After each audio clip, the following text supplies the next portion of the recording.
Hello, everybody, and welcome back to OMB Reviews. I am the critic who is a cynic. How is everyone doing this evening?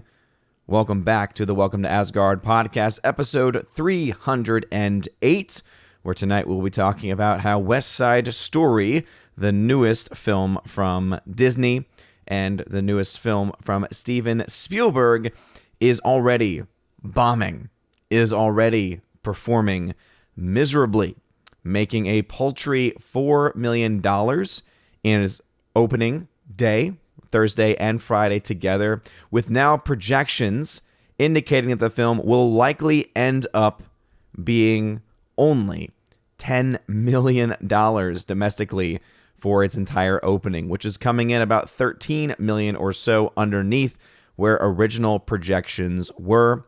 This is, of course, a terrible sign for not only Disney, but also, of course, for Steven Spielberg as well, who really seems to have lost his way. It's pretty crazy. It's pretty crazy to think that a once great filmmaker has fallen so far from his previous glory. Anyway, before going any further, though, please make sure you smash that like button, light up that fire button if you're watching over on Odyssey. It really does mean a lot. Let's go ahead and say hello to some people in the chat. And yes, I know my voice is a little on the rough side today. Again, my voice never fully recovered. And after a week back at school, obviously not a lot has changed from that because I use my voice a lot. What can I say? But let's say hello to some people. We got Father Christopher Miller. Hail to you, Father. Says, well, appears I'm the first one here. Hail to the chat. Hail to you. Snortapoopus Cuber says, hello, humans and other quitters. What's going on, Snortapoopus? Glad to have you here. We got Vincent Womack, who is one of our members over on the Odyssey channel, over on the Odyssey fam. Shout out to the Odyssey fam. I'll head over there in a second. We got Laura, the modern major general of the show. What's going on, Laura? Thank you very much for being here. I appreciate it very much. We got 70B, who is the general of the Valks. One of the mods. Do not mess with the Valks. Do not mess with any of the mods, as they will put you in your place. Shout out to you, Stephanie B. We got Orange Chat Reviews. What is going on, good sir? Thank you very much for joining tonight. Once again, we got Tina B, the Empress of the Universe. Hail to Tina B. Thank you very much for being here today. James Hurley, what's going on, James Hurley? Hail to you. Thank you for being in the chat. Thank you for being a friend. Happy Saturday also to everyone that is here. Mr. Roy in the chat. What's going on? We got Bruce in the chat. What's up? We got Albert Albramzik. What's going on? What's going on? How's it going? Apologies if I butchered your name there. Let us see. We got the Hunky Chunky Funky Monkey in the chat. We got Mr. Dragon in the chat here as well. Hail to you. Let's see. We have got Cacao and Cookies Minion. Hail, Cacao Cookies Minion. Thank you very much for being here this evening. We got Eric K in the chat. Hail to you, Eric K. Thank you for being here. Big Fat Man in the chat. What's going on? We got Laura tagging to say, I saw the name of the video and thought, for a moment, there was a bombing during a showing of West Side Story. No, I can see why one might think that. But obviously, or hopefully, the second part of it with movie and box office talk was indicative of where we actually are with this conversation, which is not about that. Thank the Lord, I have not heard anything as far as acts of violence are concerned, which is a good thing. But rather that the box office itself for this film is just not doing very well at all. And it's really not all that surprising. What's worse for the film, because obviously one could argue, well, you know, it's Oscar bait, so they weren't expecting it to make that much anyway. Okay, then why did they put $100 million behind the project? Why did they put in so much money that the film has to make a crap ton of money just to break even? If this is just for awards, Lord knows, you can tell the story of West Side Story. If that's really what you want to do, Lord knows you can tell that story for under $50 million. So the fact that they put $100 million into this project makes you wonder and ask the question, where in the heck did that money go? to where was that money spent? This is not a movie or a story that requires crazy special effects. This is not a movie or story that requires really anything that's going to cost that much money. Because if we've been paying attention to any films made recently, we know that films that require sets, that require any type of actual practical element, almost universally cost so much less than what these giant budget green screen, blue screen, CG, artificial nonsense films have been costing. It is insane. It truly, truly is. But anyway, I'm going to have me some water there, as I hope the voice is able to hold out. Forever Sci-Fi, what's going on? We got Joey Horn, who is a member on the channel. Hail to you, Joey Horn. Thank you for being here. The one thing that is a positive, I guess you could say, with the effective voices, I can go down in the notes. I can go down in the notes. We got Laura Itch a Sword Story saying, I love the spirit fingers you do when you sing Mother Major General. Well, it's just a natural thing. It's like something that I feel like just has to be done every single time. I don't even think about it. It's just become a natural part of that. It's just become a natural part of that conversation. By the way, a huge shout out to the Old Guard, who has been a member for 2 months in a row at the Army of Asgard level here on YouTube. And he says, hail to our fellowship. Hail to you. Absolutely. Hail to the fellowship. Great group overall. And again, thank you to anyone who has been supporting us over on Friday Night Tights, etc. All right. Vincent Womack says, I'm so lonely over here. Yes, he is the only one currently chatting it up over on Odyssey. But Vincent Womack, thank you for still being over on Odyssey, as there are 3 people watching, is what it says. So hopefully more people come into the chat to have some conversations. But I will come back to y'all in a minute. Let's go back to the YouTube chat. We got Hardwick. What's going on? He says, what are your thoughts on Spielberg's Adventures of Tintin? Personally, I was not a fan. Again, I'm not saying it's a bad movie. I'm just saying I wasn't a fan of it. The technology, in my opinion, was just not that good. It was trying to use, CGI, motion capture, and it just didn't translate. It just did not translate very well. And all I could say to myself is, why not just do a full CGI movie? I think it would have looked better. It would have looked more natural. Or why not just do a full-length live action film? So again, I thought the technology was interesting because, again, it was I think, innovative in the way it was using technology with CG elements and motion capture elements. But it just, again, there was this uncanny valley effect almost with the movie that just made everything look so unnatural that it was really hard to really go into it. So even if there was a story there, I honestly can't remember it because I was so distracted by the poor visuals, or at the very least the arguably distracting visuals. And so in general, I'm not a fan. I saw it once and I've never felt the need to ever go see it again. Even if that was a movie like on $5 on Blu-ray, I probably wouldn't even pick that up. And you all know I'm a collector. I'm someone that picks up the most random of all movies, because they happen to be cheap, because that's just the kind of person I am. I'm a collector. But that's not a movie I feel like I ever need to own. That's not a movie I ever feel like to need to have in my collection. I mean, we're talking, it would have to be like a $2 movie that you find at one of the cheap Dollar Trees or something to even think about picking it up. And even then I'd be like, I'd rather spend my dollar elsewhere, to be perfectly honest. All right, Laura Tag to say, speaking of Oscar bait, I'm looking forward to seeing Nightmare Alley next weekend. It's got a lot of actors in it, got a lot of names attached to the project. And I don't really know much about it. I know it's a Guillermo del Toro movie. I was looking into it a little bit because next week is our exams. And we actually got kind of blindsided because essentially there's been a lot of upticks of cases and exposures. And, obviously, I could go into all the various policies, but, there's only so much that I can really say. I think I've made my opinions very clear on just general policies in general when it comes to COVID and everything. But at the end of the day, basically, it was going to lead to a lot of students not being able to actually come physically into the school building. And so because of that, we were having to make decisions on alternative measures So ended up being able to exempt students with certain grades, and that means that I think I have like 22 or so actual exams to actually administer. But because it is exam week, it means earlier dismissal. Less exams means more time or less time that I need to dedicate to grading. And my hope is that we get some earlier movie releases, or rather earlier movie times next week. Based on what I'm seeing, unfortunately, it does not look like there's anything going on next week, as I'm sure all the theaters are preparing for Spider-Man.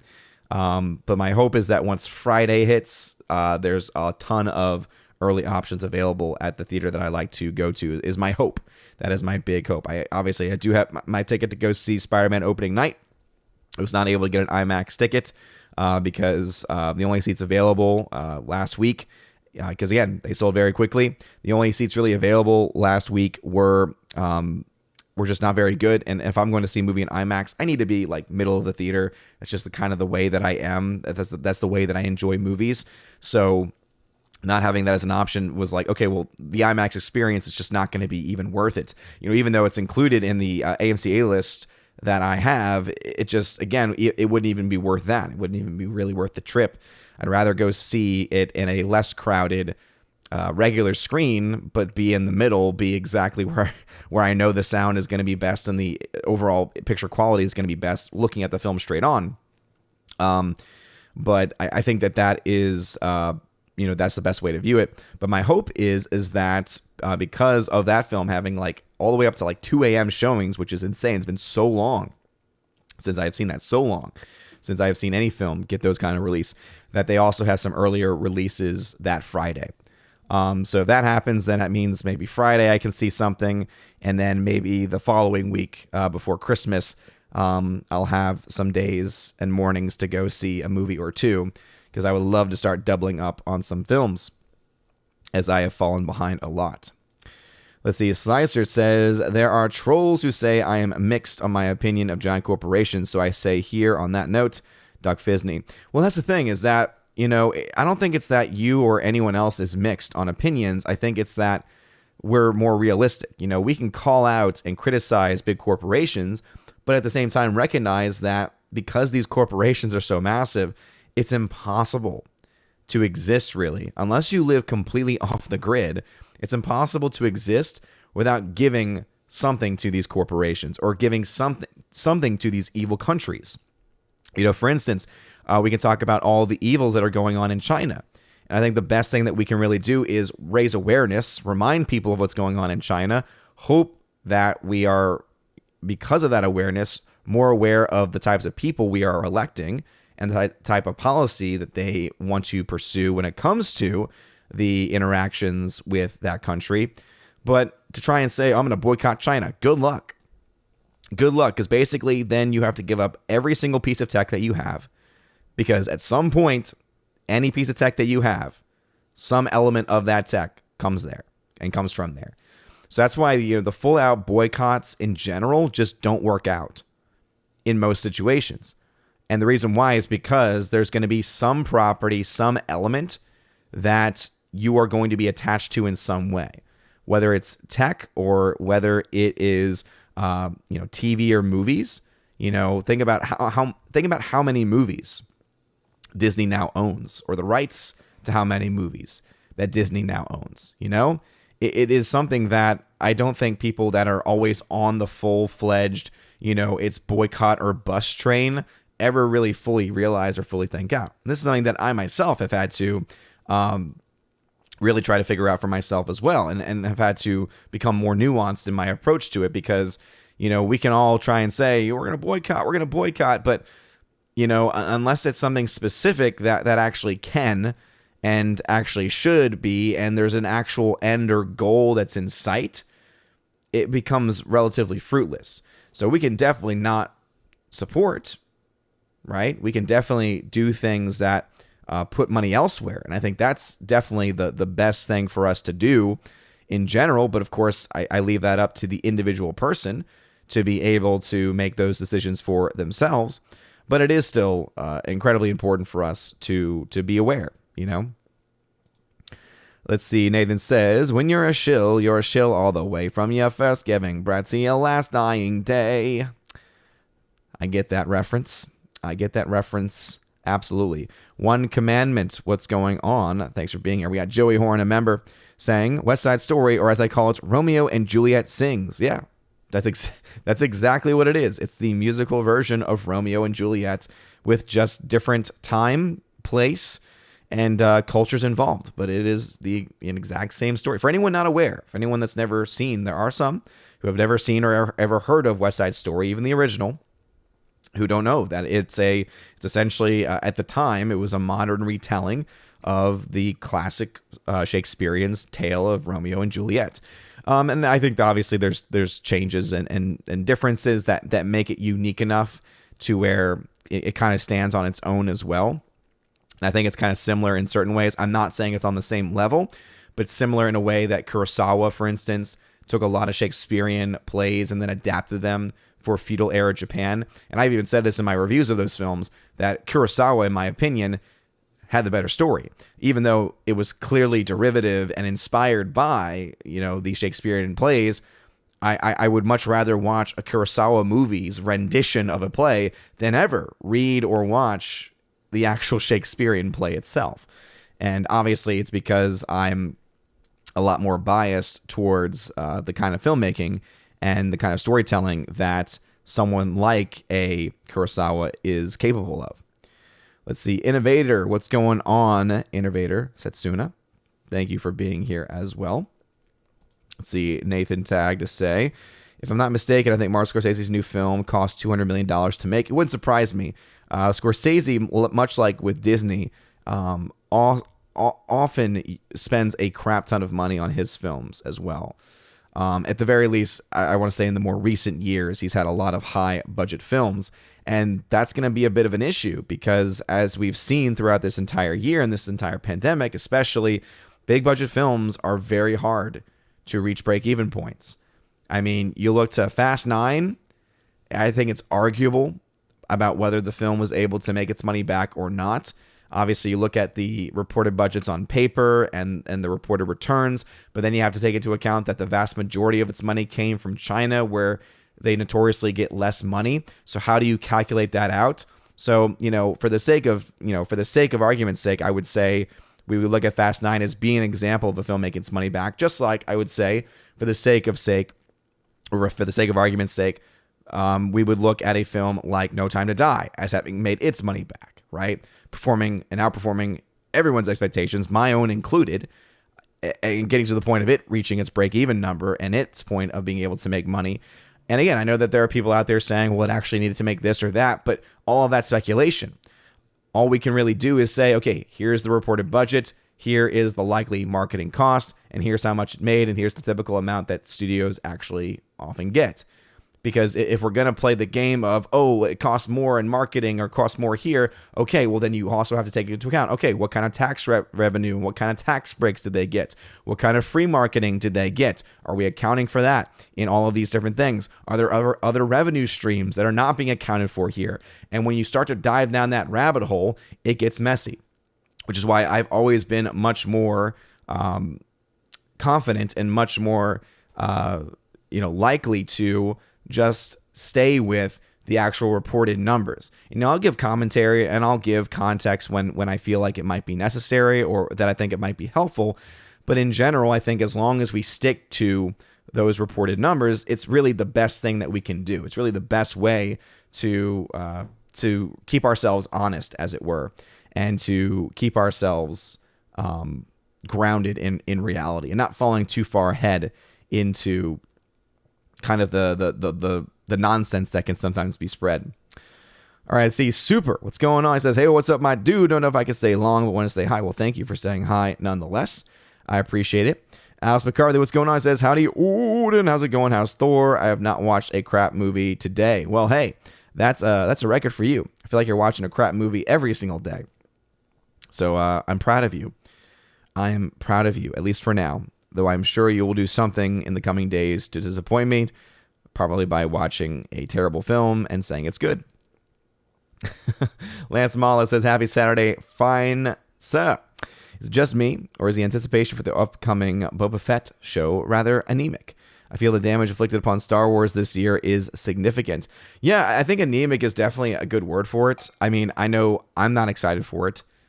You know, I know that I had very minimal interest in it at the end of the second season of Mandalorian, and at this point, I'm at the point where I just don't have much interest in any of that. I mean, I was watching the Hawkeye show, quote unquote Hawkeye show, and I fell a couple episodes behind, and now it's like I don't care to catch up. I do not care to catch up one bit. It's not something that I really have any genuine interest in. So yeah, I definitely feel that the interest is anemic, and I would say the only way that they can really get any interest back is by exploiting Baby Yoda. I mean, let's be honest here. Without Baby Yoda, do you think that The Mandalorian would got as big or as popular? I don't. I honestly don't. I really, really don't. I think I think Baby Yoda was a major part of why that series was able to get any notoriety whatsoever. Let's see. James Bond San Diego 007. Hail to you. Says, Blessed Advance. I'm assuming that was supposed to say Blessed Advent. Well, Blessed Advent to you as well. Let's see. Hardwick. I thought the more stylized tinted characters like Captain Haddock looked great. The more naturalistic ones didn't look so good, but it didn't bother me. And again, that's a preferential thing. But in the end, I think that the fact that we have not seen films like that since is more so proof that the technology, again, though innovative and though not minded by certain people, okay, it was not a innovative or interesting enough technology that they're still using it really to the same extent. The fact that I think there was plans to have that be an entire series of films, didn't happen because it just didn't do that well. So I would say it was a swing and a miss as far as the technological advancements are concerned. Bruce says, you got Christmas card from me, or you've not been in the P.O. box. So I have been in the P.O. box, and I believe I may have gotten a Christmas card, but I'm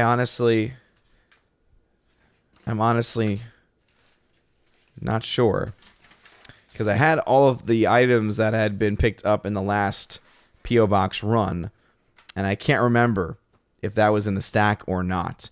So depending on when you sent it, I might need to go back to the P.O. box. I went to the P.O. box earlier this week, about halfway through the week or so. So it very well could be there. But I don't know. I don't remember a Christmas card necessarily. Let's see. Forever Sci-Fi, as singing the Halo theme yesterday inspired me to buy the first 5 seasons of Red vs. Blue on DVD. Apparently some of the original content has been censored for the Blu-ray version. Well, that's very sad to hear. But it does actually make me excited because for those not aware, I've shared this on all my social medias. So it's on Gab, it's on Minds, it's on Twitter. So again, it's on Locals as well, which, by the way, I will just put this out there. I know that it's a more nuanced discussion and a lot of people have different opinions on it, but let's just say I have already not been a fan of Rumble even before them threatening to sue. Again, they threatened to sue Odyssey over a tweet. And because Rumble now owns Locals, there is a chance that I might move away from that platform. Again, I'm still looking into that because I don't want to take away options for people that genuinely like the options that they have. So I might put a poll out on Locals to see, 1, who is there, and 2, who actually cares about that platform, and wants us to remain there.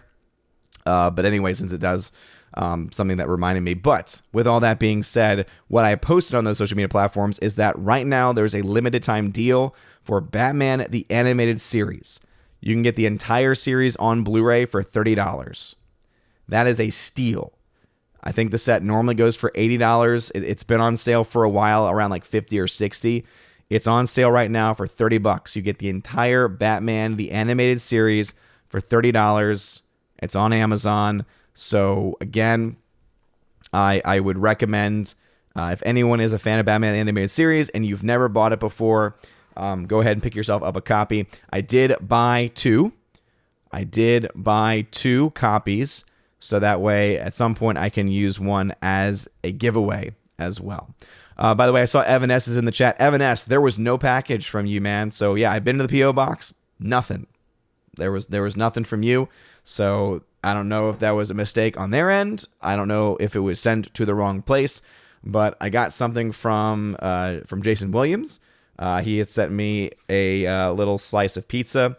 And then I got my FNT coin from, what was his name? J-Haz. Yeah, J-Haz Tech. But those were the only things. And then, of course, I got my MVD visual stack, which I shared in my Blu-ray breakdown the other day. But yeah, Evan S., there was nothing from you in there. So, again, I would check your tracking information to see if something happened. But there was nothing there. So I'll be checking it out. I'll be checking out the P.O. box this week, since I will have time to with exams and getting off earlier. So I'll actually have time to go to the P.O. box at least once or twice this week coming up. But there was nothing there. So you might need to look into that on your end. All right. Let us see. By the way, smash that like button, light up that fire button. I will be heading over to Odyssey to see what's going on over there. What's going on in a couple of seconds. Let's see here. Nathan Slay, what's going on? Says, I know you thought it was hard to understand Al Pacino's accent, but he loved it. Yeah, and again, I'm not saying the movie's bad, and I'm not going to tear anyone who liked the film. I just, personally, I don't have very fond memories of the film. I've only seen it once.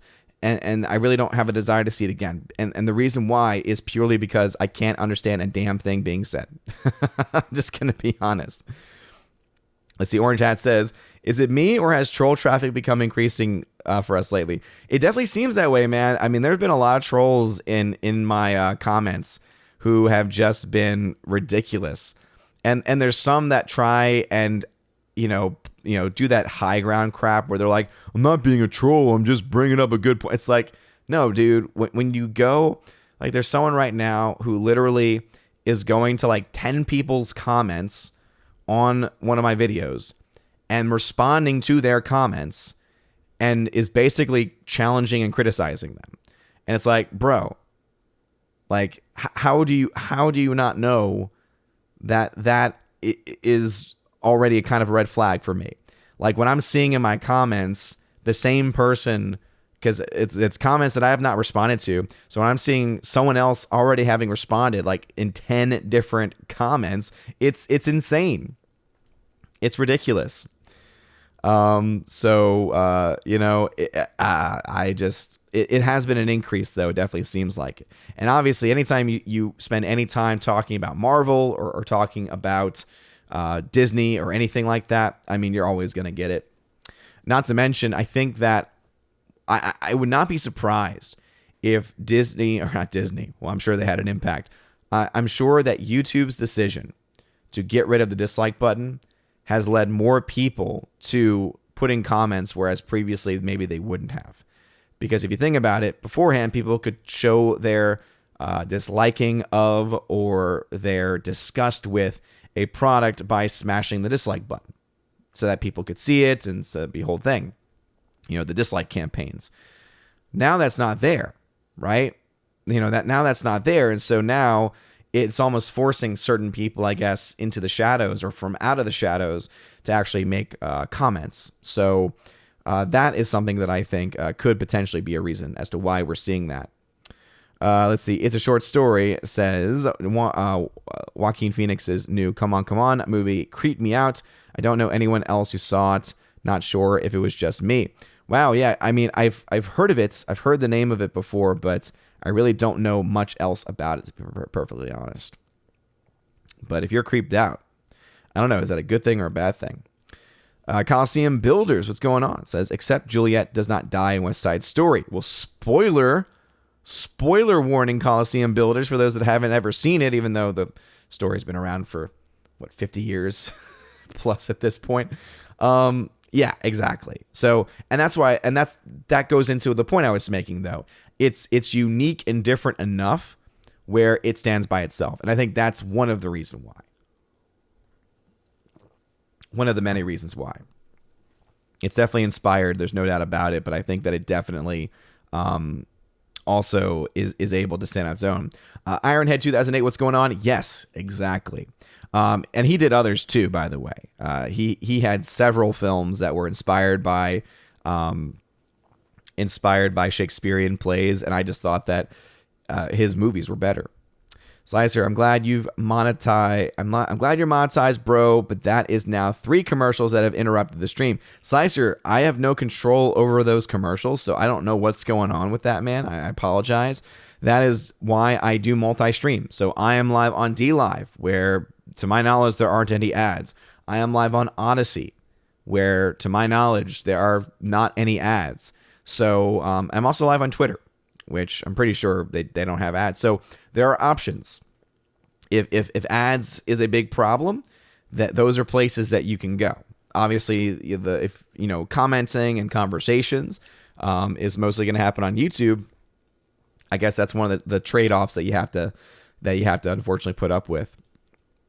Let's see, Alex McCarthy says, so you probably wouldn't like Shakespeare stories adapted by the WWE films. No, definitely not. Nearsighted Cyclops, what's going on, bro? Welcome back. Slicer says here, on a more whimsical note, what would a Kurosawa version of Much Ado About Nothing or Midsummer Night's Dream look like? I really don't know. Kurosawa was always able to do so many unique things that I think only Kurosawa or someone who knows Kurosawa could really answer that question. The Ultimate Alien, welcome to the chat. Let's see, Biffer says, I didn't like West Side Story because the story felt not realistic. My dad, an Asian in New York, he was surrounded by the Jets type friends as youth. They all showed up to his funeral, friends for life. Yeah, and that's the other thing too, is I honestly look and see the movie is being remade now, and it's very clear. Even before even mentioning the fact that they turned a tomboy character into a trans character, yes, that has happened. So the tomboy girl in the original, they decided to turn her into a trans character in this one. Even before that, it was pretty clear that there was going to be political motivations to this movie. That they were going to try and make this movie as most authentically as possible. Because we all know that they were mad, right? Hollywood and the Hollywood elite types were mad that the original story featured a lot of actors that were not really from the areas that they were portraying. Lord knows that ticked off a lot of people. And so even though the film's a classic, even though the film was made at a different time, even though all of those things are still true, they're like, we can't have that, and we can't let people have that. So we're going to make it better. We're going to improve it. I think it's the same logic that, was it Amazon Studios that released it when they did their Cinderella remake, where they said, we're going to make Billy Porter, I think is his name, Billy Porter, into the fairy godmother. He's a man. Because we're going to make it better. We're going to make it how it should be. We're going to make it for a new generation. And we're making it for a new generation that I think has been lost. Because to make something for a new generation means, hey, we have new technology and new techniques. Let's take the product and make it better. Whereas in Hollywood, when they say, for the modern generation, oh, let's put our own woke identity politics into every single frame, or at the very least, dive it deep into the storytelling to make it into something that it's not. And that, of course, I think is the major issue ailing Hollywood at this point. Laura, you have no idea. I am very much looking forward to the break, because I am looking forward to not just to watch movies and shows, but I'm actually most looking forward to reading, to actually have time to sit down and read. There's so many books that I've been picking up on church history, on the modern day crisis in the church, and obviously spiritual reading as well. And so I'm very much looking forward to having that ability to do that too. Let's see.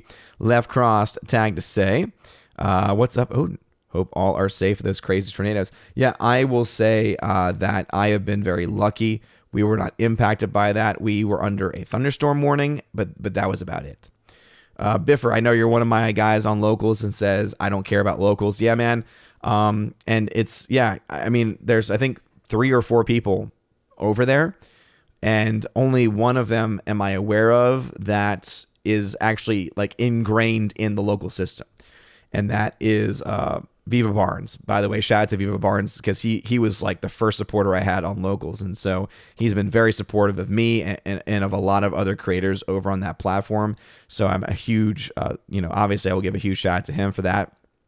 But I feel like almost every other person who supports me on that platform has the ability to support on the others. But as I said, I don't want to force anybody out. That's just not what I want to do. It's something where I've made that mistake in the past and I learned from it. So I'm going to probably just put a poll out for my members and see what they have to say, or if they have anything to say at all, because I think there are some people there who, again, never enter in for the giveaways, never do anything. So honestly, I think they're just there to support, which is awesome. It really does mean a lot. So, but at the end of the day, if that's one less location that I have to upload things to, then one, obviously that's already better for me. And 2, if that means that I can kind of cut myself off completely from the entire Rumble infrastructure, I'm okay with that. If there's a time in the future that Rumble proves itself to be truly independent and to be truly supportive of free speech and to have a decentralized approach, then I would be glad to, at some point in the future, walk back in. But to me, I am so much more excited about the technology that's being advanced with places like Odyssey. I'm so much more interested in the technology that's being used and developed from blockchain technology on Minds.com, on Odyssey. Those are the places that I would rather support, because those are truly independent and also are truly decentralized as well. And I think that's the most important thing, is that Rumble is not decentralized. It's built its own platform. It's built its own infrastructure, and that's awesome, right? Gab has done the same thing, right, with social media as well. The issue and the problem comes in with Rumble now being public, now having Wall Street money, is now also susceptible to being able to be bought out, to be invested, and to be infiltrated by those that want to tear the company down. They've opened themselves up to that. They have. Because if you're public, it means that theoretically anyone, if they want, can buy up as much stock and therefore as much voting power really as you wish. And that's one of the issues that pops up with it. So it might take a while for that to happen. It may not ever happen at all, which is, again, if they ever get to the point where they prove themselves to be truly independent and fighting for free speech, again, I would have no issues at all being supportive. But at this point in time, all I've seen is a company that has kind of, on multiple occasions bowed to the whims of pressure to change their rules, to limit freedom of speech on their platform, and most recently to threaten a lawsuit against another company for a tweet. And they can claim that the tweet was defamatory and that the tweet was going to hurt them financially speaking.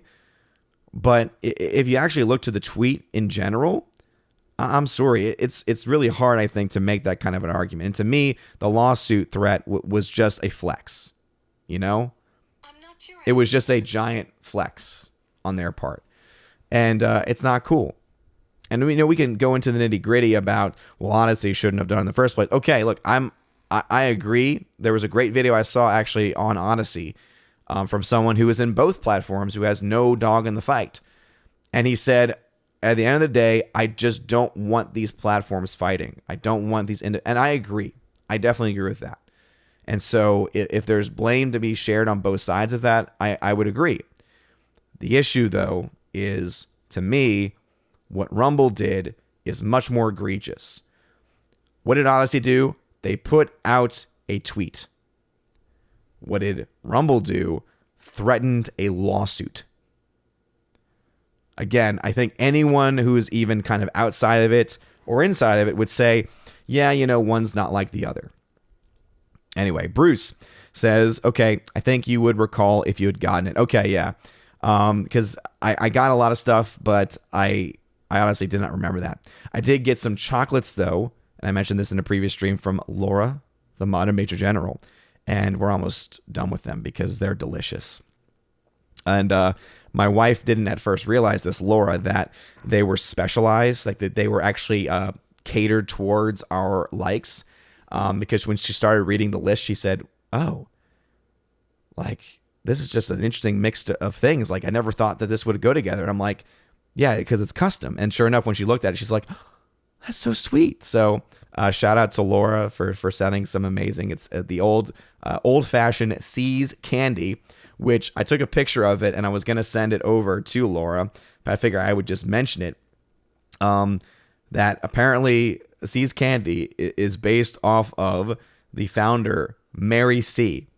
And when you look at it from afar, it's one letter away from being Mary Sue. And I just found that to be very funny. So thank you very much again, Laura, for the chocolates. And again, as I said, my wife is so very touched that that you were able to specialize it in that way. Because it took her a second to realize that. Because she was just like, it was already sweet, but now I'm just like, oh. So those will not last much longer. Rodrigo, what's going on, my Catholic brother? Says, Deus Vault. Any comments on Taika Waititi adapting Jodorowsky's The In Call on film? Is it The In Call? I actually don't really know much about The In Call. But Taika Waititi, really, I don't have a lot of positive things to really say about him with his most recent actions and such. So, yeah. Let's see. The Amazon link to Batman seems to not be working at the moment, says Nearsight Cyclops. They very well could be sold out. It was a limited time deal. So I don't know which site you're accessing that from. If you're accessing it from Instagram, again, Instagram doesn't let you post links, so that could be an issue. But if you just look up on Amazon, the Blu-ray set, it should show up there. Let's see. Rodrigo, on Trolls, you have seen the 2010 Swedish film Troll Hunters. It's great. I have not seen that one, actually. I have not. See, Nathan says, hey, careful, man. There's a beverage in there. Also watch Big Lebowski. Yes. Classic, classic, classic. So good.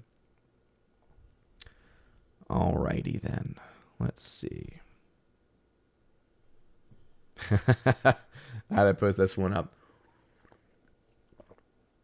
Let's see. Snortopoopus said, Juliet died in Shakespeare? Thanks for the spoiler. Next, you'll be telling me with Hamlet and Macbeth died. Well, if you want to hear about death, you might as well read Hamlet. If you want a lot of death, at least. Drunk 3PO, what's going on, bro? He says, Park Hoppin', baby. Yeah, absolutely. Huge shout out to Park Hoppin'. We hit 10,000 subscribers. So again, shout out to Park Hoppin'. Much of that, the vast majority of that, is because of the work of Drunk 3PO. Shout out to Jay for really just helming the channel and doing an amazing job with it. I've put out a couple of videos on the channel throughout the months, and I wish I could put out a bit more. And I apologize for falling behind. I just remembered that I think there was a video I was supposed to do one on, and I forgot to do it, and I apologize for that. But a huge shout out to Jay, to Drunk 3PO, and to all of the amazing people who help curate videos over on the Park Hoppin' channel for Geeks and Gamers. It's awesome.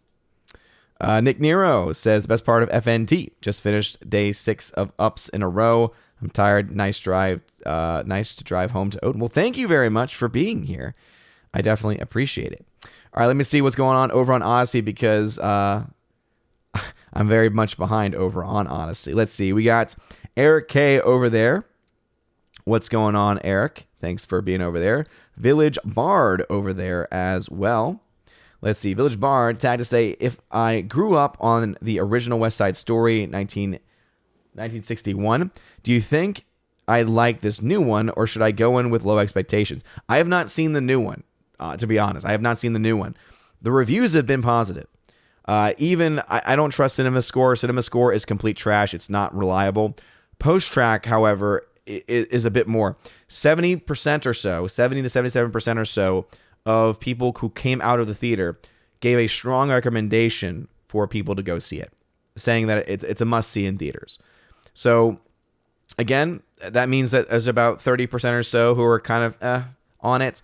But it is an Oscar bait type movie, so if you like Oscar bait type films or musicals in general, so if you like the original, it seems that you probably would be more likely to like this one.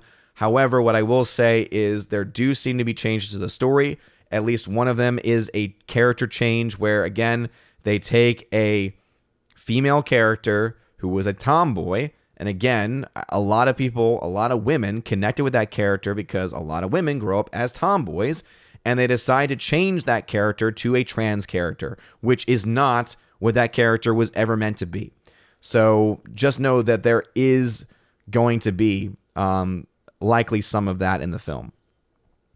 Visit Womack says, as someone with a Baby Yoda overstayed its welcome a bit. Okay. Always making me skip your words here. Especially Anna's voice goes supersonic when she sees him. This is very true. And then it says, oh man, Batsy still cost 55 euros here. Dang. And then it says, tomboys don't exist anymore. They are being pushed into becoming trans just to aid an agenda. Well, I don't know. I do not know necessarily about that point. But there are still tomboys that exist. That is definitely still a thing. As a teacher, that is something that I do still see.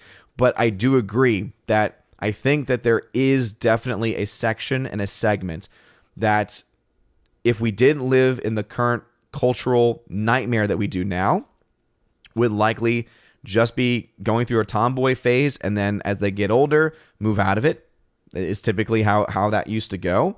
But because of the cultural nightmare that we're in, instead, unfortunately, get pushed into certain ideas and certain categories, and then certain hormones get involved, and then you're doing things that are almost impossible to change. Thank you very much, Vincent Womack, for the 33 library tokens. Appreciate that donation. Says, just because it came in an email offer, what are your thoughts on The Man from U.N.C.L.E., Henry Cavill? Seen it, liked it. I did see it. And in general, I liked it. I was not very knowledgeable of the original series. My parents actually liked the series a lot. They went to go see it. They went to go see the movie with Henry Cavill, and they actually enjoyed it. They're like, it's not the same as the series. They were very clear on that. So if you're expecting that, you're not going to get that necessarily. But in general, they liked it.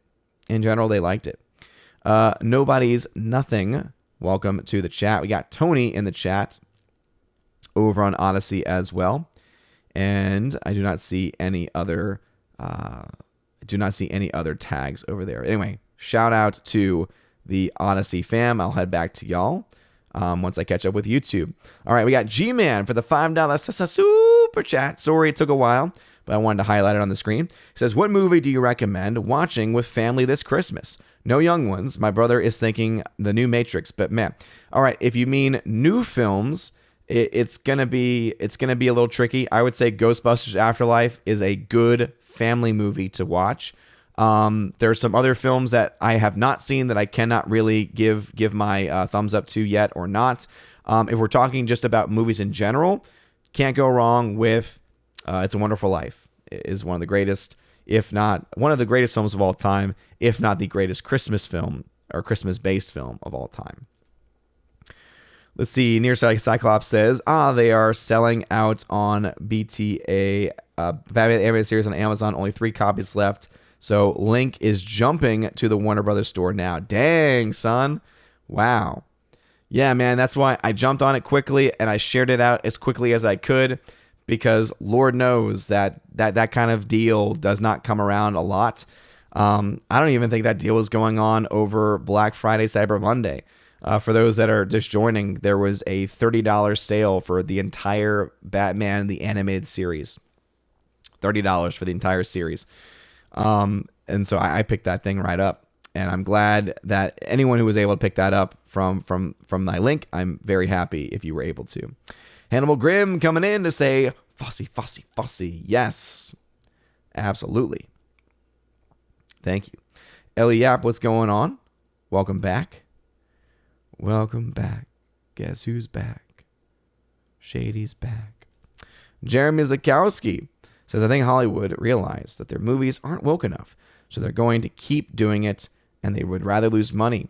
Yeah, it is interesting. It makes me wonder where their money is coming from. Someone or something has to be funding them, because I've been doing some prep work because I'm going to do an end of the year 2021 box office analysis of the most successful and least successful studios of the year, basing it off of the reported numbers as far as budgets are concerned and marketing and also box office estimates, etc. And I guess to give a little bit of a preview of that, let me try and see if I can find at least one of those, because I'm breaking it down by studio. So let me go ahead and pull up, let's do Disney, since we talk about Disney a lot. So these are not final numbers. I still need to look into it. What I will say is the one caveat with Disney, I did not include any 20th Century Studios releases. And the reason why is because most of those, if not all, came from the deal with 20th Century Fox, meaning they had already been in production, money had already been spent, and so it's really hard to tell how much money Disney actually put into those individual projects, and therefore how much money was gained or lost. So because of that, I'm going to put that into its own category and say, okay, based on the money that was put into the film and how much money it made, we'll break that down. So again, 20th Century Fox, 20th Century Studios, those movies will get their own category. But as far as the pure Disney releases for 2021, that starts with Raya and the Last Dragon and ends with the most recent Encanto. All right. And it's not going to include Spider-Man, because Spider-Man is 75% a Sony product. So that film is also not going to really be able to count for Disney. But based on the numbers I have right now, and again, obviously I'm going to dive further into it to try and see if there's any other independent studios that are connected to Disney and you know the breakdowns there. But pure Disney films, there was a total cost this year alone of $1.6 billion. So Disney put $1.6 billion of actual money, of budgets and marketing, at least, into their films.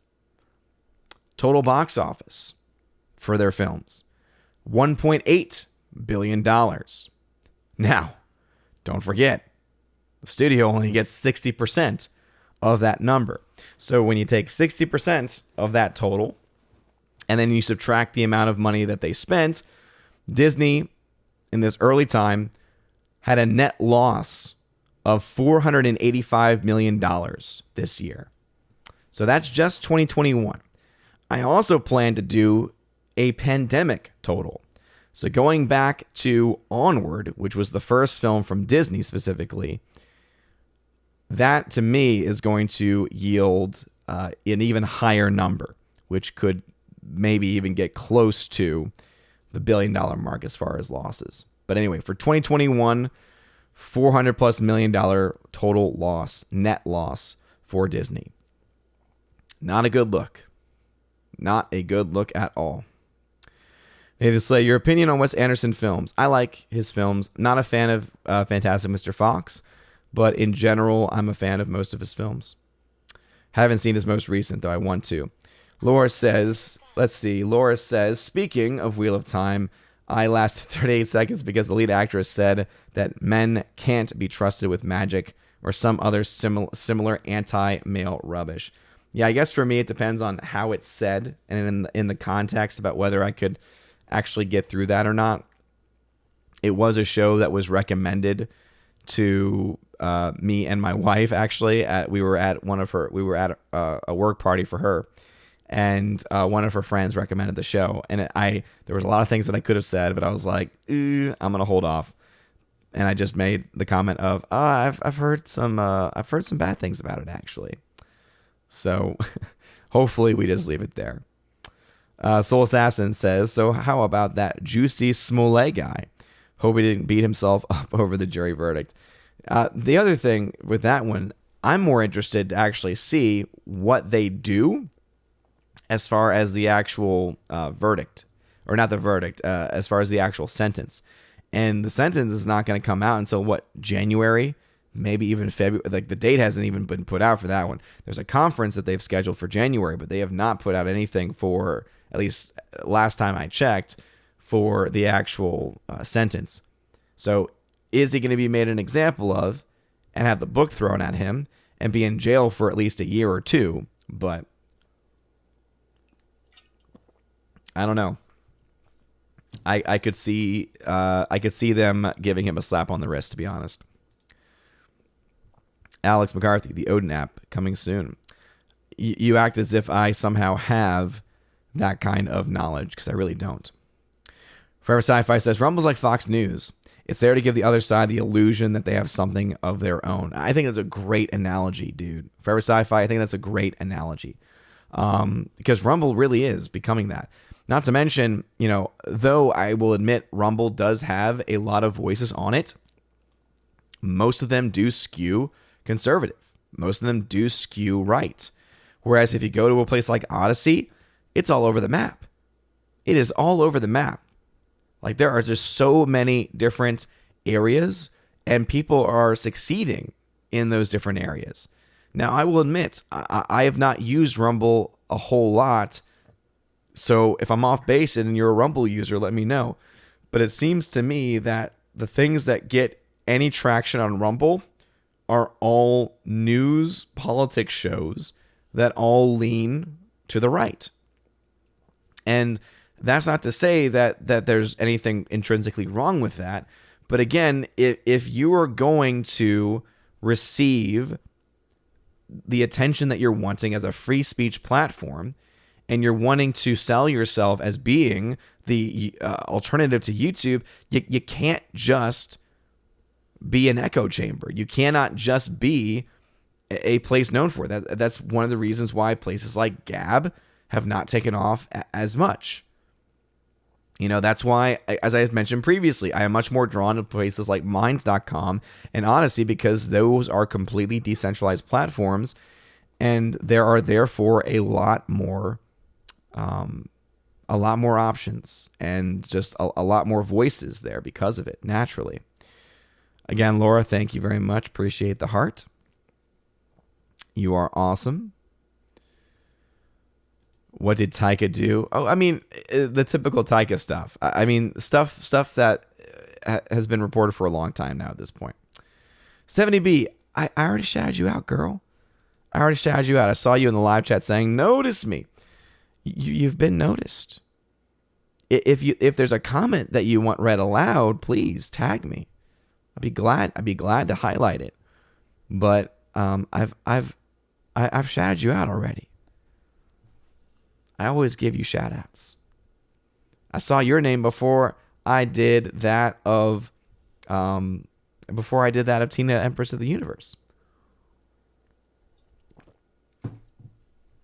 Anyway, let us see. We got new number 2, Dean Heiss. I'm late and I can't be here long. Hope you and the fam are doing well. Well, thank you. I appreciate it. My voice is a little trash, but it is what it is. Mark Lisseth says, will you have your FNT plushie be a piece of pizza with a beard? I don't know. I don't know if I'll have much input as far as the design is concerned, but I'm assuming bald and beard and pizza will be some way.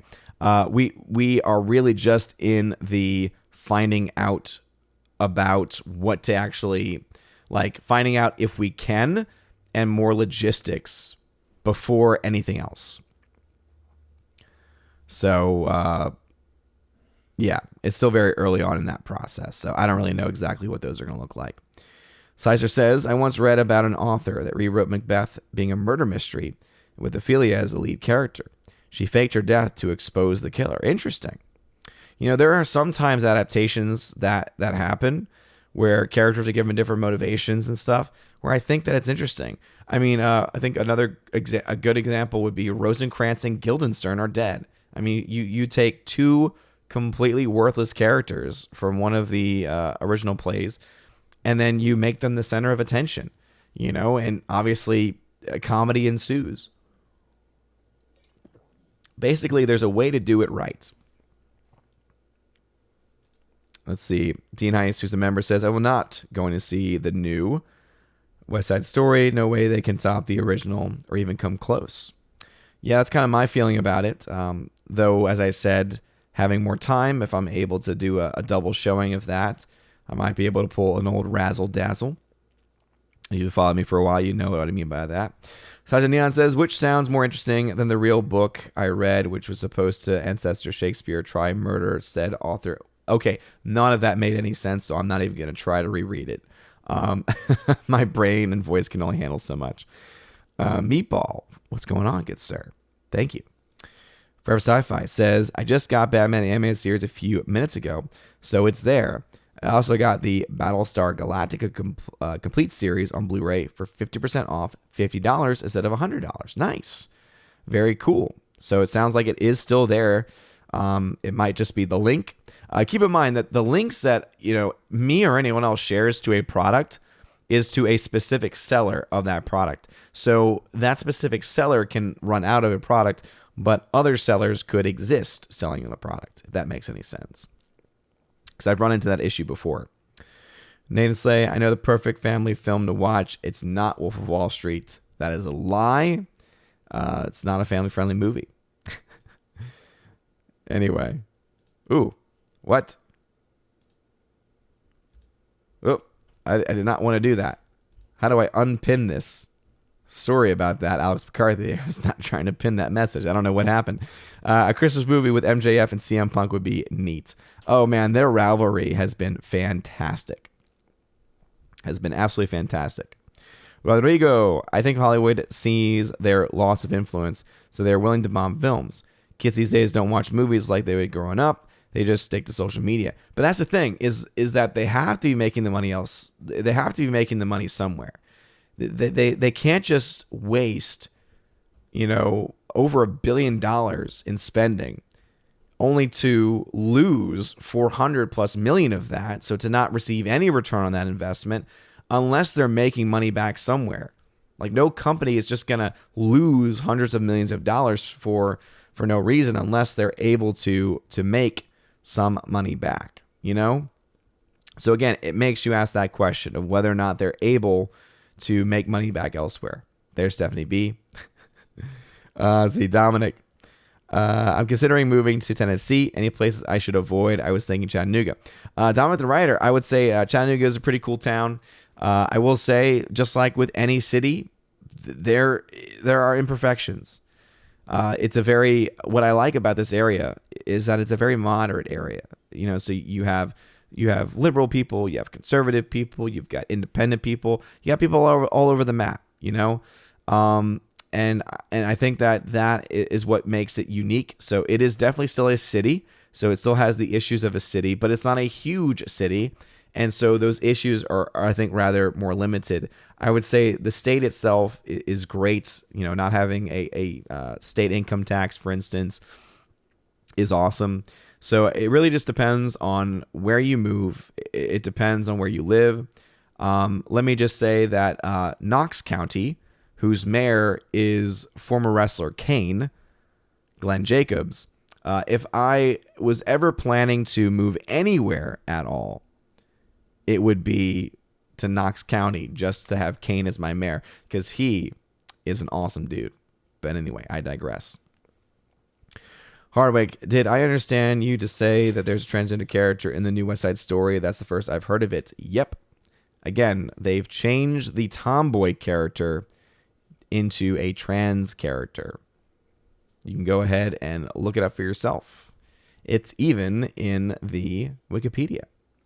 Hannibal Grimm, I love The French Dispatch. Can't wait to see your take on it. Yeah, I can't wait to watch it. I'm hoping it's available during my break. Hope I didn't miss it. Forever Sci-Fi, does Disney put any money into Spider-Man, or is it solely Sony spending money to make it? Like Doctor Strange appearing cost Disney as it counts as an appearance. So yeah, Forever Sci-Fi, basically the way that I have seen it explained is that Disney puts 25% into the movie, and so therefore they receive 25% back. So they put 25% into the production and therefore 25% in return, or 25% into some aspect of the film, whether it's the production or whether it's 25% into the marketing or a mixture of both. And that's why their cut is about 25%. So again, the vast majority of the money goes back to Sony. Eagle Rider, what's going on, Rosetta Allen? Thanks for being here. Thank you for the super chat. Says, sending you love in the mountains with family for Christmas, and sadly burying uncle only about -10 with over 2 feet of snow last night. Hugs. Well, hugs to you, Rosetta. Prayers for the repose of the soul of your uncle. Prayers for your family, as I know dealing with any sense of loss is always difficult. So again, praying for you, and thank you for the support, and thank you for checking in. And I will say that obviously I wish circumstances could be better. And again, my thoughts and prayers are with you, though I am a bit jealous, at least of the weather conditions, because as anyone knows, I love cold weather. So I would say enjoy the weather, and I'm sure where you are, as far as the views are concerned, is beautiful. In the mountains with snow cover, it just sounds great. So again, I think that, despite the bad and terrible circumstances of what's going on, you always got to find kind of like those positives and to find those things that you can kind of hold on to. And I think the beauty of the nature in which you're surrounded is a good way to do that. So anyway, Rob D. To say no nap would be awesome. 4K Blu-ray announcements, 4K standard Blu-ray deals, and store availability, box office announcements. That could be cool. The unfortunate thing is I don't have the time or the technical expertise to dedicate to making an app, let alone putting the content into said app. I would love to collaborate to help contribute to content in an app. That would, I think, be cool. But yeah, there's one thing I would like to do more of. It would be more sharing deals and information like that for physical media collectors, because I know there are a lot of physical media collectors that follow the channel and are just parts of the Asgardian community, especially. All right, let me see where we are there. All right, let me head back over to Odyssey, where it looks like things are hopping. All right, someone posted a link, but I'm not seeing any tags. So again, if you're on any of the platforms, you have to put @Odin at the very beginning of your comment, @Odin. It lets me know you are trying to get my attention, just like Vincent Womack just did. Says, nothing new here, back to YouTube. Well, thank you, Vincent, for letting me know about that. And light up that fire button if you're watching on Odyssey. I appreciate it. And I will indeed head back over to YouTube. All right, Coliseum says here, so what about the West Side Story box office disaster? Well, I kind of already have hinted at it a bit, but thank you for bringing us back to that. Let me see if I can do this share screen in a way that makes any sense at all. Let's see. I don't want that one. I guess I can do this one. All right, let's see what happens. All right, so it's a little bit on the small side, so let me see if I can maybe boost this thing up a bit. Yoink, yoink, yoink. Make it a little bit bigger. Let me see. All right, that looks a little bit better. All right, so the reason why there is a problem going on with this movie is because, as it says from Deadline, West Side Story isn't kicking up with $10+ million opening. What that means right now during another pandemic holiday. I'm pretty sure Anthony is the same person that in another article talked about how the pandemic is not a valid excuse.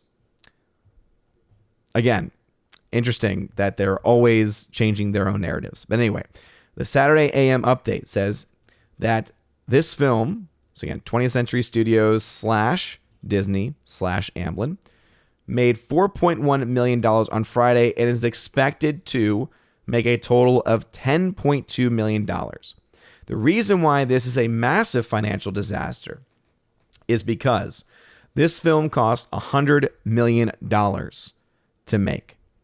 $100 million, meaning it cost an extra $50 million with marketing, so $150 million total, meaning the film needs to make, $225 to $250 million just to break even, and it's starting off with $10 million domestically. Because we know of the laws of diminishing returns, even if it has a strong drop, even if this film drops only 40% next weekend and has a consistent drop of that, when you're starting off at $10 million, even a strong drop is just not going to be enough. You're just not going to be able to get enough to break even, you know? So that is something that is going to be a major issue. This also points out another pretty big problem, which is that In the Heights, which had a day-and-date release on HBO Max, so people could have watched this for free on HBO Max. Even In the Heights started off with $11.5 million in its opening weekend. $11.5 million in its opening weekend.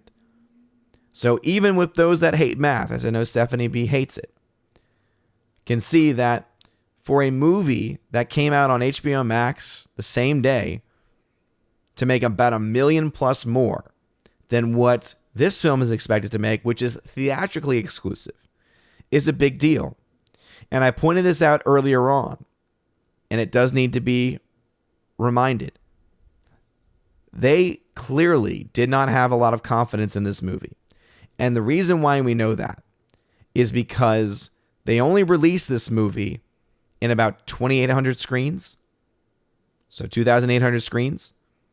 Which, if you know anything about any film, especially, again, a film that cost $100 million, it cost $100 million. To put this film out in under 3,000 screens, that's abysmal. That is abysmal. So as it says here, even from Deadline, now it's par for the course for the mainstream box office media to feasibly write that a Spielberg movie with $100+ million production budget cost before any marketing is a bomb. But there's a few breaths we need to take and know that even after we poke some holes here, the end game for West Side Story is a marathon, not a sprint. And again, there goes the spin. Oh, it still could make money. Here's the issue. If you're starting off at $10 million, even if you have a very small drop, you're not having a very strong start to get anywhere. This is not good. This is not good at all. And if we can remember for a second what was said over at Box Office Pro for their projections. Again, their original projections were a lot higher than what's going to be here. So their original projections for this movie on Box Office Pro was like 14 to 17 million. Their updated ones, this is what they release typically Thursday evening, Friday morning. Their updated number was 13.2. Deadline's now saying that it's going to be 10. So this film is going to come in underneath even the low end range by Box Office Pro. And therefore, we can expect that this movie is going to be in some severe financial trouble. Because unless this film does insane numbers in every other country except America, it's got nothing. And even if it does that, we have to remind ourselves that this is where most of the money a studio gets comes from. The first 2 weeks of a domestic release, where they get about 90% of the box office. They have a lot worse splits.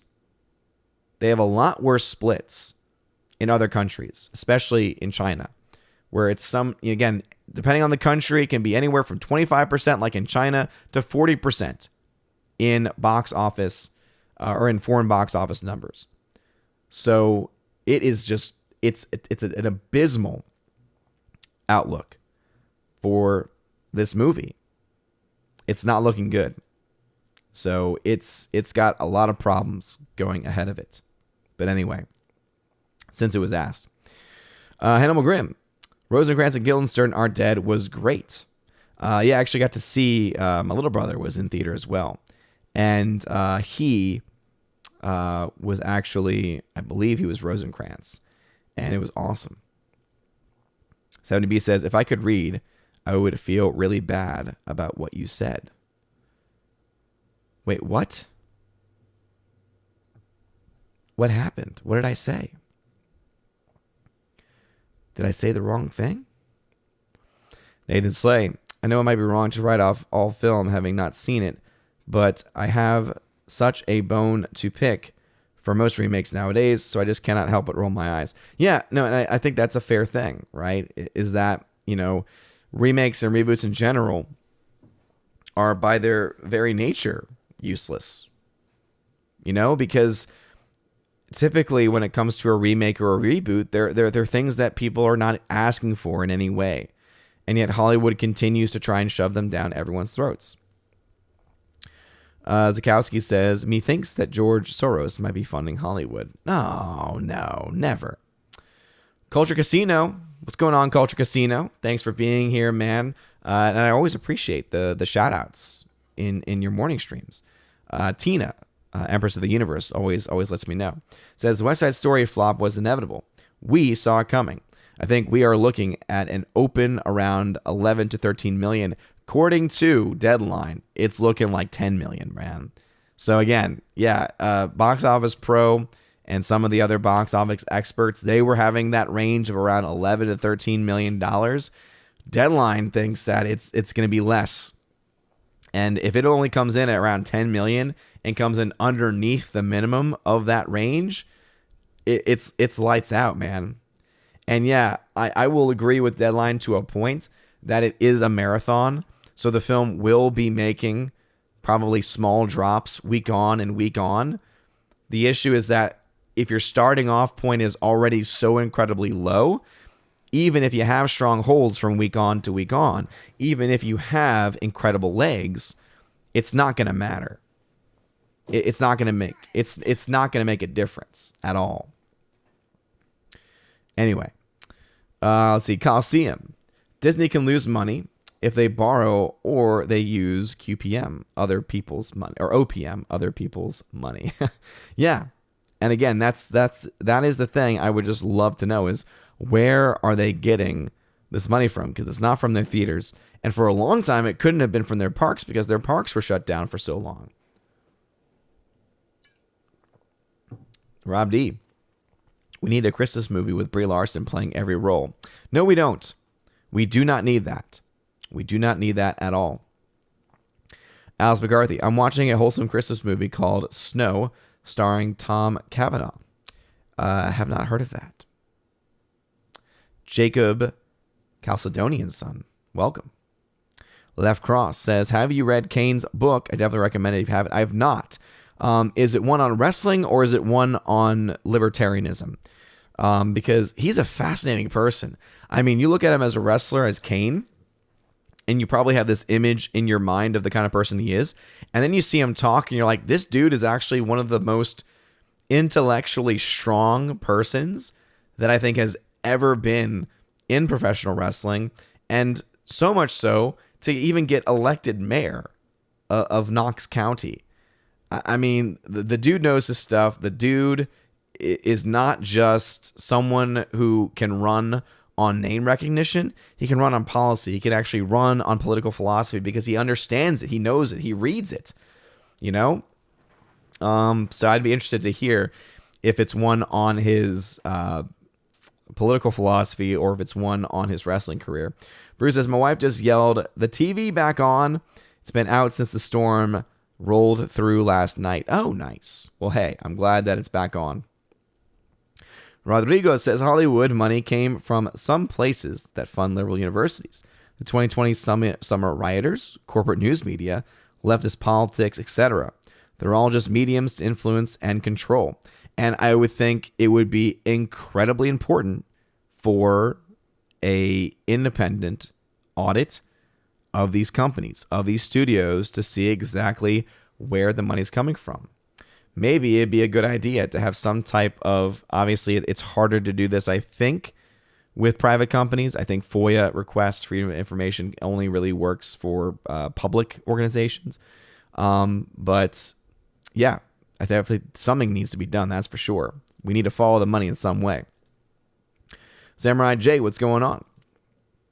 Dominic says, I'm in Minnesota and I hate it. Our stupid politicians and snow. I hate snow. I love snow. So if snow is a major factor for you, then Tennessee would be pretty nice. As at least in the Chattanooga area, Tennessee gets, every year there's like some type of snow, whether it's a flurry or a wintry mix. One year we actually had some legit snow, and then like 3 hours later, it was mostly gone. But when it was there, it was just white Christmas level snow. It was awesome. Got to build snowmen and everything. It was great. But anyway, if that's one of your big concerns, I think that would be a good one for you. All right, let's see. Forever Sci-Fi says here, okay, so they're not just getting 25% because they own Marvel. Exactly. This is a Sony movie, and there is a deal between the two. And again, to my knowledge, it's a 75-25% split.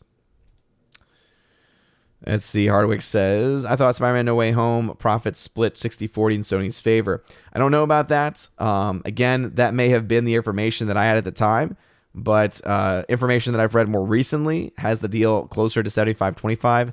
And again, I think it just depends on what we're looking on. If that's 75% being put in versus 25% being put in, and it is therefore the returns that are 60-40, or it's putting in 60-40 and then the returns being 75-25. So that is something where it might need to be looked into further. But as I said, in a more recent article, it looked like that the split was 75-25. In either way, right, Sony is definitely getting the vast majority of those.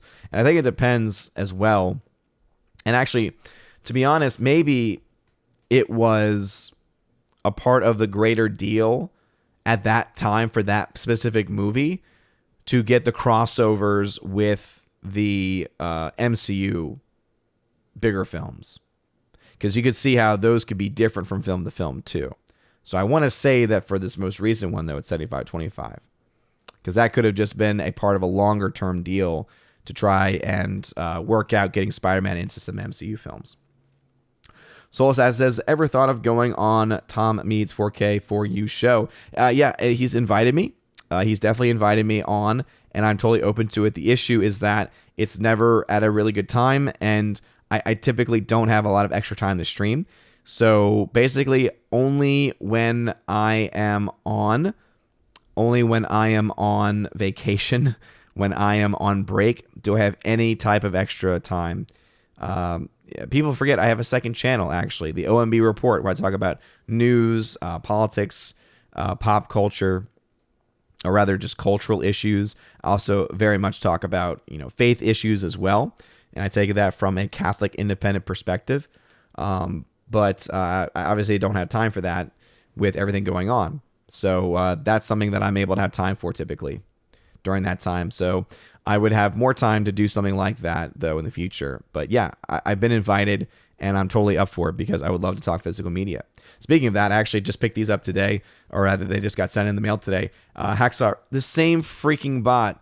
So Tina and Steph, I already know that you're going to have knocked that thing out. Boom, Tina is on it because she is awesome, laying down the hammer, getting rid of that nasty, nasty bot. So again, that's why I love my Valks, because they drop the hammer when it needs to be. But anyway, I picked this thing up today, Hacksaw Ridge on 4K Steelbook.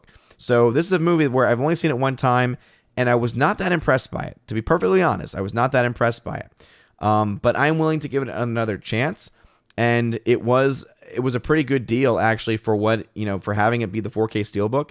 So anyway, I picked up one for myself for my collection, and I do have one that will be featured in future giveaways. So if you are giveaway eligible, if you are a part of the Army of Asgard on Locals, Patreon, Subscribestar, then you have eligibility to possibly win that. And then I have my older 4K edition of the film that I had picked up for really cheap back in the day, a couple of years ago. And so that one will then be added into that pod as well. But I think that it's a very, again, Best Buy just does a really great job now with their releases. And again, this is a recent trend. Best Buy, please continue these clear slip covers that actually have information on there. And again, it looks great and it offers protection. I love it. More of that, please, Best Buy.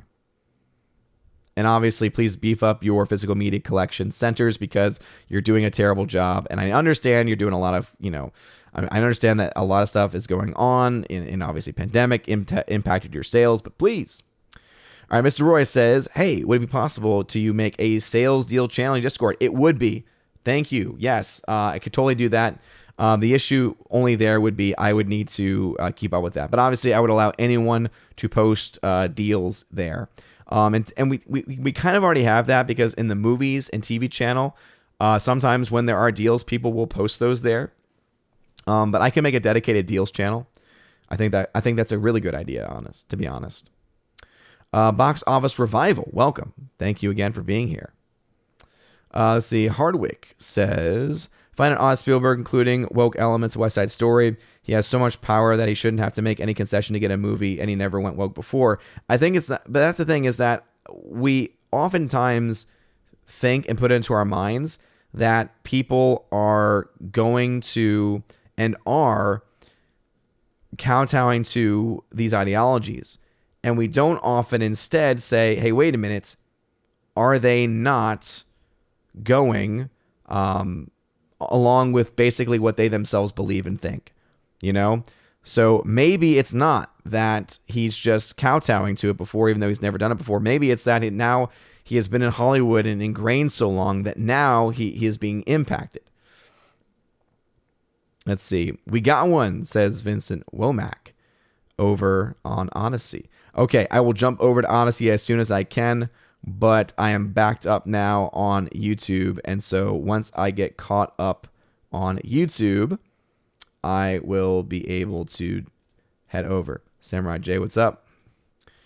Hardwick says, Spielberg and Peter Jackson made an agreement that Spielberg would make the first Tintin movie. Jackson would make the second once he was done. Hobbit trilogy, so far no sequel. As I said, it's not. I really doubt it's going to happen, man.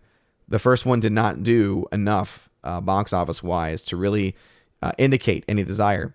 Not to mention, as I said earlier, the technology, if it was innovative enough and successful enough, it would have been used by a lot more studios. Remember, when Avatar came out and it made a crap ton of money, they wrongfully associated that with the 3D model.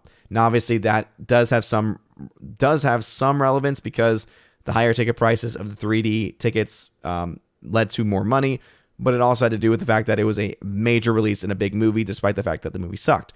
But what did that lead to? It led to a massive influx in 3D movies. A lot of them were transferred 3D movies and they were terrible. But again, that did not even happen though for the technology they used in Tintin. It just did not pick up at all. And so I don't think that it's ever going to happen. Let's see. Or at least if it does happen, I don't see it being successful. Donovan the Writer says they remake these movies as reparation for the past to change all racist and sexist content to modern audience. Yep. And a lot of modern audiences are not interested because most of them are just stuck forever on Twitter and don't add anything. Culture Casino, what's going on, bro? Thank you again for another $5 super chat. He says, destroying anybody's was not great. It would not surprise me if film site at 10.5 million for the weekend, bad word of mouth, and not shot for shot. Yes, not to mention, some have already put this in the comment section, Spielberg apparently came out and defended his decision to not include subtitles in the movie. There are scenes that feature Spanish-only conversation, and there are no subtitles. And the reasoning was to say, well, we didn't want to give the indication that the English is somehow more important, or that it's a higher, it's higher on the hierarchy chain. And it's like, no, you idiots. It's that a lot of people going to see this movie will not know Spanish, and therefore will need subtitles to help them understand what is actually being said. So, yeah, as far as, Spielberg not being woke, guess what? He's the director. He has control of this project, and not only is anybody's now a trans character, whereas before, in the traditional story, it's a tomboy. He's also decided, I'm not going to have the English subtitles because it's ist somehow. So he's clearly lost it. I have not watched Arcane. Jahas. G-Man, the money is coming from American taxpayer via the CARES Act. Definitely think in part. Let's see. Left Cross says, it's got both, but he's a very intelligent man. Heard one of the few podcast interviews he did, and he comes off so well. Okay, I need context on that one. I assume... Okay, that's Kane. He's talking about Kane there. Got it. So talking about both of his books. Father, what's going on? Welcome back, Father. God bless you. Let's see. Father says, wasn't here Tuesday because the visual mass for the Immaculate Conception. Won't be here Tuesday because I have a checkup. Say a prayer. I don't need further tests. Definitely be praying for you, Father. And also praying that we eventually leave this COVID tyranny behind so that these tests don't become really relevant anymore. Rodrigo, McCarthy is in 2.0 to fix Hollywood. Yep, pretty much. I do like snow, Father. That is true. All right, so let me get to a safe spot so I can jump over to Odyssey, and then we need to wrap things up. All right, so let's see what's going on over there. Tony over on Odyssey says, do you agree that White Christmas is a wonderful movie? To be honest, I've actually never seen White Christmas. And I know that I've mentioned this before, and it's driven Tina insane. So it's definitely on my watch list. It's definitely on things that I want to see. But I have not seen it, so I cannot really speak to it. What I can say is that It's a Wonderful Life is fantastic. Nobody's Nothing was tagging someone else. Let's see. Visit Womack says, OMB report add to list. That is indeed my secondary channel. Vincent Womack says, do you agree that White... I already got that one, Vincent Womack. So, again, I saw it at the top, but again, I have not seen it, so I cannot speak to it. All right, anyway, Odyssey fam, thank y'all for sticking around. Light up that fire button, please. It really does mean a lot. He says, let down. I'm sorry, man. I'm sorry. I've heard great things about it, so I imagine that I probably will like it.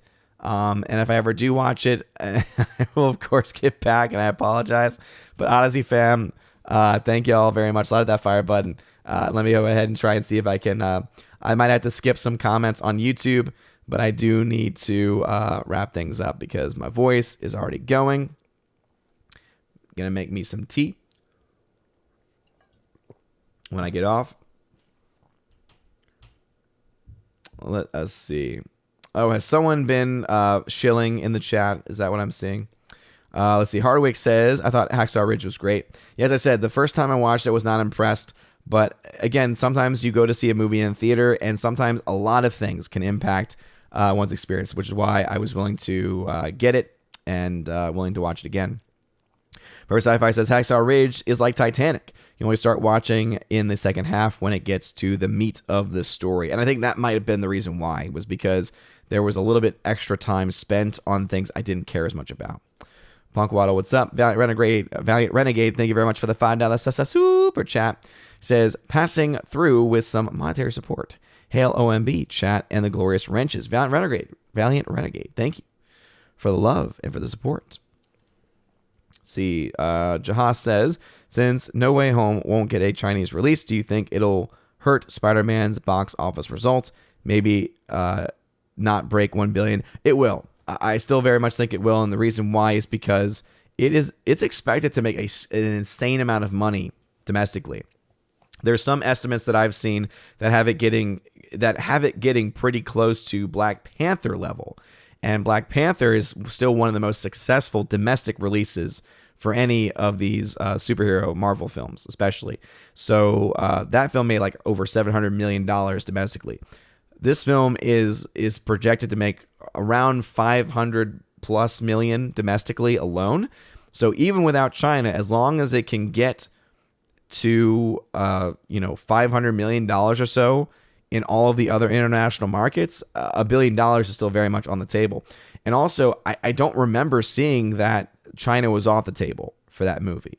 It very well could be the case, but I don't remember that being something there. I'll go ahead and just double check that right now, though, since I have it on the mind, and obviously it is relevant to whether or not the film, or rather how successful the film can actually be.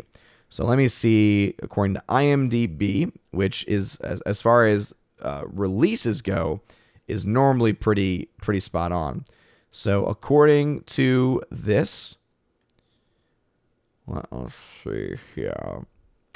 There is a Hong Kong release on December 23rd. So there is a Hong Kong release, but there is not a mainland China release scheduled. So there you go with that. So obviously that will have an impact, but it's getting released in other major territories. So it's getting France. You got South Korea, Mexico, Russia, which is a little bit of a bigger one there. Germany would be another one that you could see some money coming from as well. Canada to some extent, but is what it is. Obviously, the United States is going to be the biggest one there. It's also getting Saudi Arabia and Japan. So again, I think there's enough markets though left for it to be able to reach its break-even number, not just a break-even number, but also to be able to actually get to the $1 billion mark. I do still think the $1 billion is totally within reach. Howard says, you read my comment about Blu-ray.com having list of new Blu-ray and 4K deals. You pinned it on screen, but I don't know if you read it. Oh yeah, I don't know if I pinned. Yeah, I don't know if I had read that or not. Dude, have you, bro? And again, this is the reason why sometimes I get frustrated with hardware, because I know you watch, but I think you selectively watch and selectively listen because you're too busy typing. I mention that site all the time. I've had that site for years. I've been tracking movies there for the longest of times, and that's where that's how I found out about the Batman deal. So anyway, all right, I do need to wrap up though, so let me skip through. Have you watched Money Heist? No, I do not believe so. I do not believe. And again, apologies if some comments do get skipped. All right, just another red shirt. Haven't read anything from you. So Spielberg's explanation sounds to me like you backwards knuckle dragging flyover country. People should have learned Spanish by now. Y la tuya también, Esteban. Yeah, seriously, it's so stupid. Geek Truth 64. By the way, Geek Truth, he was the winner on the Blu-ray breakdown, my collection update video. I had a giveaway for those that actually watched it to the end.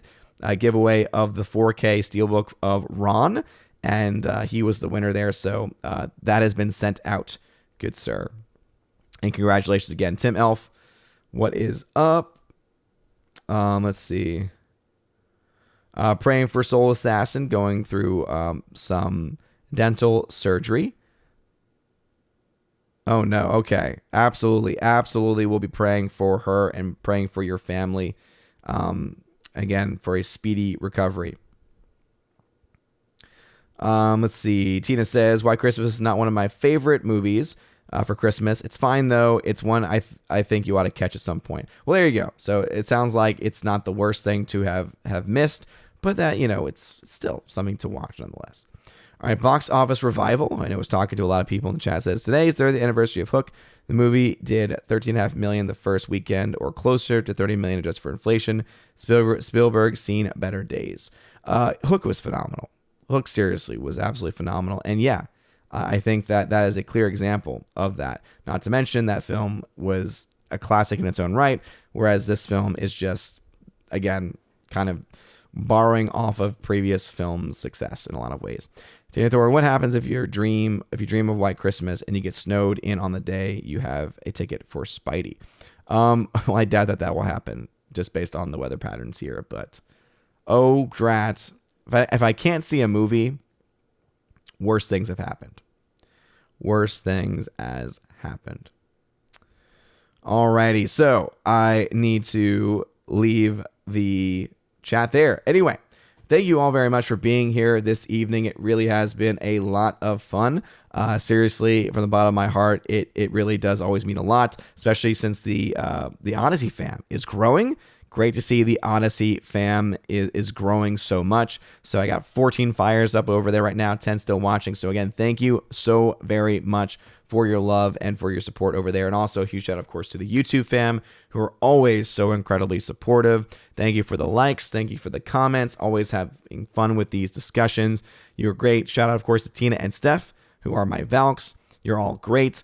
And yeah, please, if you want to support the channel, check out the top link in the video description. The top link, it'll bring you to basically a page that has all of my links for social media, all of my links to the channels that I have, all of the links also to other places that you can support the channel. And just know the Army of Asgard level is the level where on every platform except for YouTube, because YouTube's just a little weird with it, so I don't do giveaways through YouTube unless it's through the actual show. Like I do random giveaways during live streams. But as far as the active giveaways that happen every so often, I just did a massive 4K Blu-ray at the end of November, and I'm gonna do some more 4K. I already done a couple 4K giveaways as well. If you want to have access to that channel, which is on our Discord server, check out again Patreon, Subscribestar. For now, locals as well. But again, locals might be going away in the future. But at the very least, you have Patreon and Subscribestar. Again, Subscribestar is a great option for those that are tired of the hijinks of Patreon. But some films you have to look forward to if you want to be eligible to those giveaways. We got Hacksaw Ridge on 4K Steelbook. I got a couple copies of Terminator 2 on 4K Steelbook. Sicario on 4K Steelbook. Total Recall, the original, 4K Steelbook. And then a couple of copies of Apocalypse Now, the final cut, on 4K Steelbook as well. Also, I've got Top Gun on 4K Steelbook, A Quiet Place Part 2 on 4K, and soon to be added Hacksaw Ridge on 4K as well. So anyway, if that's interesting to you, check out the video description. That top link will bring you to all of those links and ways to support the channel. Anyway, you guys are all amazing and beautiful people. Hope you all have a wonderful rest of your day and weekend. Whew, semester's almost over for me. Hopefully I'll be able to get to see a lot more movies, get some reading done as well, get some content up over on the OMB Report channel as well. But anyway, you guys are great. Have a wonderful evening. And as always, God bless.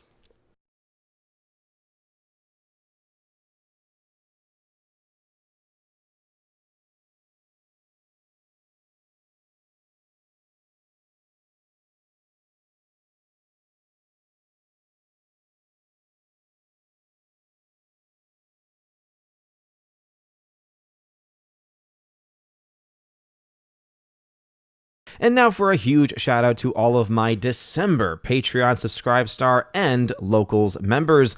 Animation commentator Brandon, Brian P., Christopher Bowman, Dolores Ed, Dion, Father Christopher Miller, Hail to you, Father, Father Damian Cook, Garrett Searles, Hannibal Grimm, Harold Francis, Inflamed Wood, Jacob Juice, Jeff Toon, Joe Horn, Jonathan Carney, Gomer Kyles 79, Laura, the Modern Major General's Story, Mike Jackson ×4, Mitch Dunaway, Mad Mitch Dunaway, Mr. Peabody, Mondo Spieler, On to June, Orange Chat Reviews, Out of Step with Reality, Priscilla Hall, Rosetta Allen, Stan Andrian, Teresa Martin, Theodore Bendon, and Tina Bojan, and of course, the Empress of the Universe, Tina B. Thank you very much for being my Patreon members. And for my Subscribestar members, UAB Mad Dog, Mike Jackson, Storm Tracker, The R, Fast Reaction, Nosferatu Gatsu, Stan 4, John B.,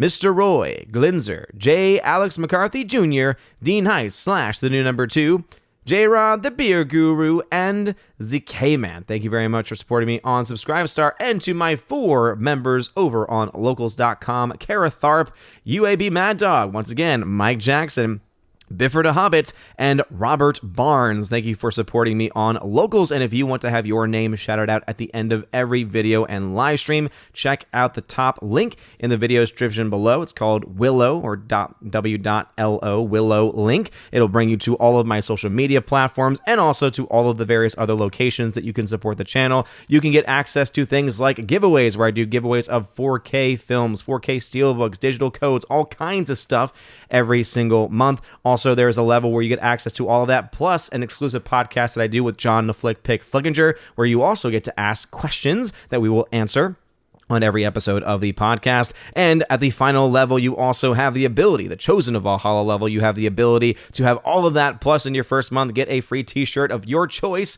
any color, sent anywhere in the world, and also you get to be featured once a month on the Chosen of Valhalla live stream featured on the main channel. So if any of that sounds interesting to you, check out the link in the description. You're all amazing and beautiful people. I hope you all have a wonderful rest of your day, and as always, God bless.